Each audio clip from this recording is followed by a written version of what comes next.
Magandang umaga po. Ako po si Mary Jemel Paraino Gaviola. Ang tatalakayin ko ngayon ay isang bansang Greece.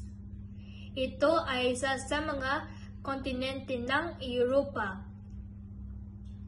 Ang Greece ay matatagpuan sa kontinente ng Europe. Ito ay nasa timog silangang bahagi ng Europa at bahagi ng rehiyong Balkan. Nasa hangganan nito ang Albania, North Macedonia, Bulgaria at Turkey. Ang Greece ay kilala bilang isa sa mga pinakapambihirang bansa sa kasaysayan ng Europa dahil sa kontribusyon nito sa demokrasya, filosofiya, sining at agham. Ang Greece ay isa pinakasikat na destinasyon sa mundo dahil sa mayamang kasaysayan, kamangha-manghang arkitektura at magagandang dalampasigan. Narito ang mga pangunahing atraksyon at aktibidad na maaaring gawin sa Greece. Mga historical sites at ruins. Acropolis of Athens. Ang pinakasikat na lugar sa Greece na tahanan ng Parthenon. Isang sinaunang templo na nakatayo sa itaas ng lungsod ng Athens. Isa itong UNESCO World Heritage Site. Delphi. Isang makasaysayang lugar na itinuturing na sentro ng sinaunang mundo. Kilala bilang tahanan ng Oracle of Delphi.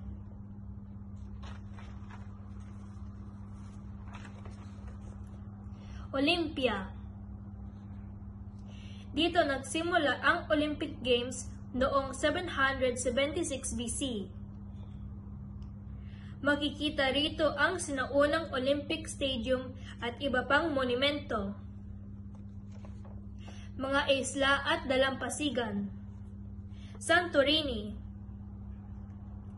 Kilala sa mga puti at asul na bahay, napakagandang sunset at volcanic beaches tulad ng Red Beach at Black Beach.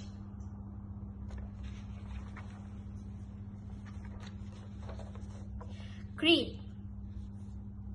Ang pinakamalaking isla sa Greece na may magagandang hiking trails tulad ng Samaria Gorge, beaches tulad ng Elafonici at sinauring lugar tulad ng Palace of Knossos. Rhodes. Tahanan ng medieval Old Town at mga sinaunang lugar tulad ng Lindos Acropolis.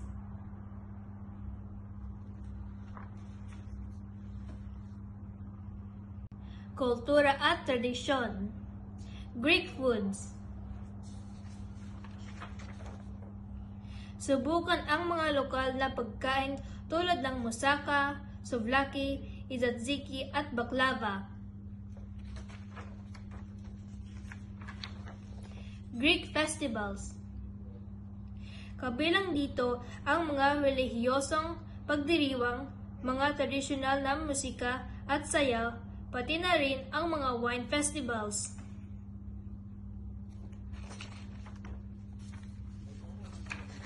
Nature adventures.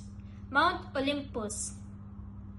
Ang pinakamataas na bundok sa Greece at tahanan ng mga Diyos sa mitolohiyang Griego. Pwedeng akyatin para sa hiking at adventure.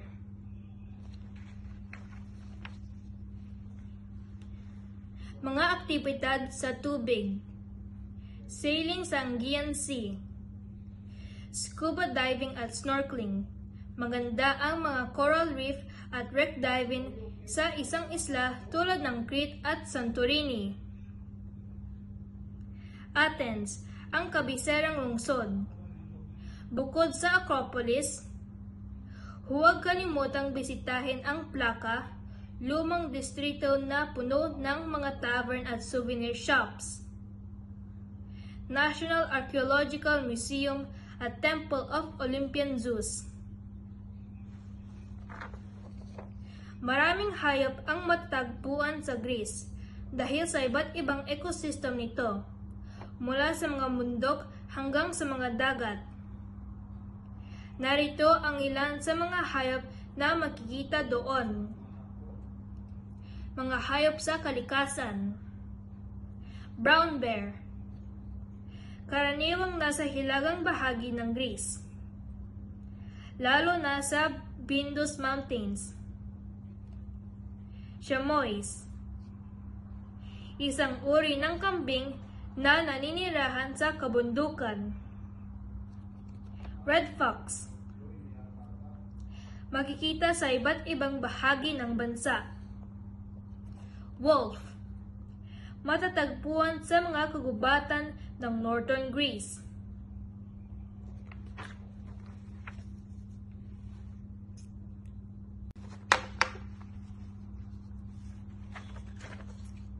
Mga ibon, golden eagle, nakatira sa mga bundok.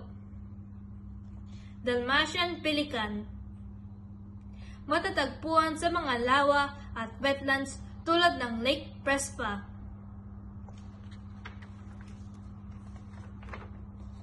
Mga hayop sa dagat, Mediterranean monk seal, isang endangered species na naninirahan sa ibaybayin ng Greece. Loggerhead sea turtle, nagpapalipas ng panahon at nangingitlog sa mga beach tulad ng Zakynthos at Crete. Dolphins, maraming uri ng dolphins ang makikita sa Aegean at Ionian Seas. Reptilia at amphibians, Greek tortoise, matatagpuan sa kapatagan at kagubatan. Ang Greece ay tahanan ng maraming hayop dahil sa kakaibang biodiversity nito.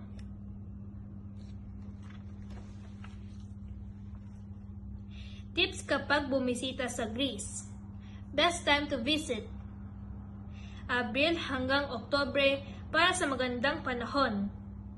Ngunit, pinakamainam ang Mayo, Hunyo, Setyembre at Oktubre para maiwasan ang maraming turista. Transportasyon: madali ang biyahe sa pagitan ng mga isla gamit ang ferry o domestic flights.